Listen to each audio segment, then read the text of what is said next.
За ерөөсөө хариултаа тэгэл бөөрн килсээр бол яг л ер нь эндээс би үнэ хариулт сонсохгүй юм байна л да.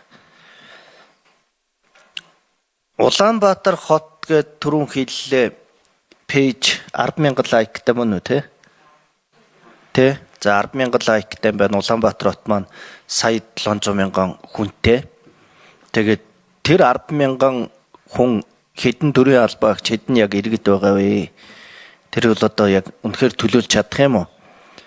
Тэгээд үнэхээр одоо нэг бүр ичгмээр юм нь тэр Улаанбаатар хот бүхэлдээ санал асуулга асуухад 2 хүн санал асуулгад оролцсон хэрнээсээ жирийн нэг иргэн гарын үсэг цуглуулангууд ерөөсө 33,000 болол их хурал дээр ороод ирж штэ.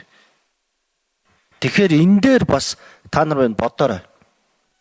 Үнэхээр тэр сайтын хандлт нь ямар байдیں۔ Түрүүн бол 7 номер хэллээ л дээ. Хуулиндаа юм болохоор бид нар ингэж байгаамаа. Хуулиндаа угаасаа хүний тоо тусгаагүй. Тэгэхэд хуулинд хүний тоо тусгаагүй гэж болно. Гэхдээ та нар хийж байгаа ажилдаа хандж байгаа хандлага нөгөө талдаа тийм биш. Хийсэн болоод өнгөрчөж байна. Гэтэл энэ хэдэн өв байх ёстой юм. Хэдрүү төхөөлчих юмсан ядаж хэдэн хүний санал илүү оруулах юмсан гэж ажилласан тэр сэтгэлж хаана байгаа. 2 хүн ашгүй болсон. Магадгүй нэгнийх нь эхнэр нэгнийх нь нөхөрч битсэн байж болно шүү дээ. Ингэхлээр энэ дээр яг иргэдтэйгээ нээлттэй бай. Бид нар та нарын татвар нэмсэн асан тэр дотоод асуудал руу ерөөсөө ороогүй байгаа. Процедурын алдаа гарсан юм уу гараагүй юм уу?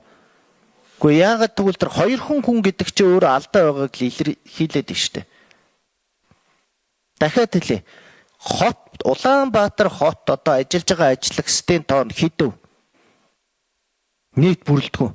Тэгэхэд ийм том байгууллага хэвлэл мэдээлэлтэй, сайттай санал асуухад 2 хүний саналаар шийдэж гэн гэхэд ганцхан иргэн хоёухаа фейсбүүкээр уриалаад тэгэл 33,000 хүний санал гараад ирж байна. Тэгэхээр тэр 2 санал бол иргэдийн дунд явуулсан одоо судалгаа гэж бол ерөөсөө тооцогдохгүй. Хилэлцүүлэг дээр түрүүн бас хэлсэн. Хилэлцүүлэг явуулсан гэд яриадах юм ба явуулаагүй шүү дээ. Хилцүүлэгчид ангаараа автоеврын татварыг нэмэх асуудлаар яваагүй гэсэн шүү дээ. Төсөв ярьсан тэр дунд байсан гэсэн шүү дээ. Тэгэхээр хилцүүлэг явуулсан гэдэг үгээ бүр авчаа.